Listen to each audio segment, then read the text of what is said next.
വാക്യങ്ങൾ. ഇക്കോന്യയിൽ അവർ ഒരുമിച്ച് യഹൂദന്മാരുടെ പള്ളിയിൽ ചെന്നു. യഹൂദന്മാരിലും യവനന്മാരിലും വലിയൊരു പുരുഷാരം വിശ്വസിപ്പാൻ തക്കവണ്ണം സംസാരിച്ചു. വിശ്വസിക്കാത്ത യഹൂദന്മാരോ ജാതികളുടെ മനസ്സ് സഹോദരന്മാരുടെ നേരെ ഇളക്കി വഷളാക്കി. എന്നാൽ അവർ വളരെ കാലം അവിടെ പാർത്തു കർത്താവിൽ ആശ്രയിച്ചു പ്രാഗൽഭ്യത്തോടെ പ്രസംഗിച്ചുകൊണ്ടിരുന്നു.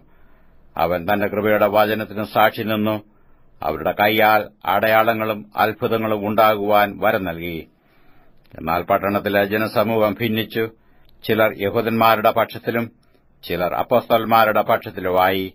അവരെ അപമാനിപ്പാനും കല്ലെറിയുവാനും ജാതികളും യഹൂദന്മാരും അവിടുത്തെ പ്രമാണികളോടുകൂടെ ഒരു ആക്രമം ഭാവിച്ചപ്പോൾ അവർ അത് ഗ്രഹിച്ചു ലുസ്ത്ര, ദർബ എന്ന ലുക്കവോന്യ പട്ടണങ്ങളിലേക്കും ചുറ്റുമുള്ള ദേശത്തിലേക്കും ഓടിപ്പോയി അവിടെ സുവിശേഷം അറിയിച്ചു പോന്നു.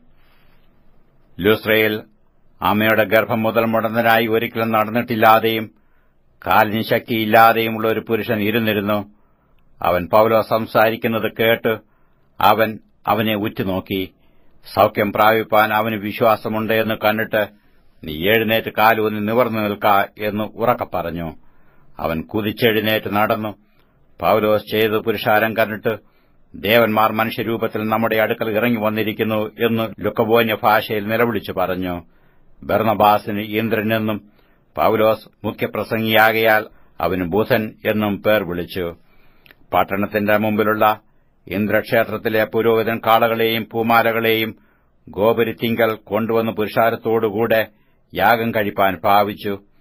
ഇതു അപ്പോസ്തലന്മാരായ ബർന്നബാസും പൗലോസും കേട്ടിട്ട് വസ്ത്രം കീറിക്കൊണ്ട് പുരുഷാരത്തിന്റെ ഇടയിലേക്ക് ഓടിച്ചെന്ന് നിലവിളിച്ചു പറഞ്ഞത്, പുരുഷന്മാരെ, നിങ്ങൾ ഈ ചെയ്യുന്നത് എന്ത്?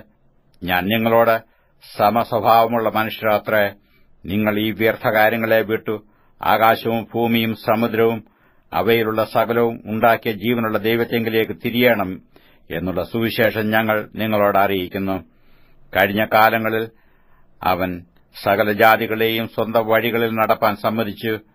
എങ്കിലും അവൻ നന്മ ചെയ്യുകയും ആകാശത്ത് നിന്ന് മഴയും ഫലപുഷ്ടിയുള്ള കാലങ്ങളും നിങ്ങൾക്ക് തരികയും ആഹാരവും സന്തോഷവും നൽകി നിങ്ങളെ തൃപ്തരാക്കുകയും ചെയ്തു പോന്നതിനാൽ തന്നെക്കുറിച്ച് സാക്ഷ്യം തരാതിരുന്നിട്ടില്ല.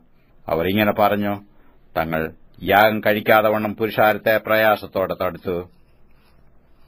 എന്നാൽ അന്ത്യോക്യയിൽ നിന്നും ഇക്കോന്യയിൽ നിന്നും യഹൂദന്മാർ വന്നുകൂടി പുരുഷാരത്തെ വശത്താക്കി പൗലോസിനെ കല്ലെറിഞ്ഞു.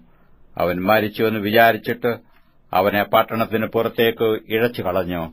എന്നാൽ ശിഷ്യന്മാർ അവനെ ചുറ്റി നിൽക്കയിൽ അവൻ എഴുന്നേറ്റ് പട്ടണത്തിൽ ചെന്നു പിറ്റേന്നാൾ ബർന്നബാസിനോടുകൂടെ ദർബയ്ക്ക് പോയി.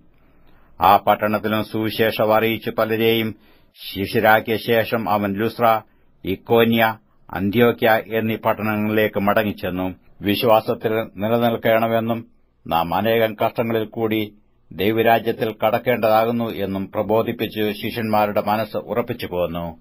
അവർ സഭതോറും അവർക്ക് മൂപ്പന്മാരെ നിയമിക്കുകയും ഉപവസിച്ചും പ്രാർത്ഥിച്ചും കൊണ്ട് തങ്ങൾ വിശ്വസിച്ച കർത്താവിങ്കൽ അവരെ പരമേൽപ്പിക്കുകയും ചെയ്തു. അവർ പിസിദിയയിൽ കൂടി കടന്ന് പംഫുല്യയിലെത്തി പെർഗയിൽ വചനം പ്രസംഗിച്ച ശേഷം അത്യല്യയ്ക്ക് പോയി അവിടെ നിന്ന് കപ്പൽ കയറി അന്ത്യോക്യയിലേക്ക് പോയി.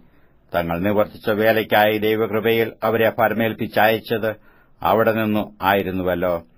അവിടെ എത്തിയ ശേഷം സഭയെ ഒരുമിച്ച് കൂട്ടി ദൈവം തങ്ങളോടുകൂടെ ഇരുന്നു ചെയ്തതൊക്കെയും ജാതികൾക്ക് വിശ്വാസത്തിന്റെ വാതിൽ തുറന്നുകൊടുത്തതും അറിയിച്ചു. പിന്നെ അവൻ ശിഷ്യന്മാരോടുകൂടെ കുറെ കാലം അവിടെ പാർത്തു.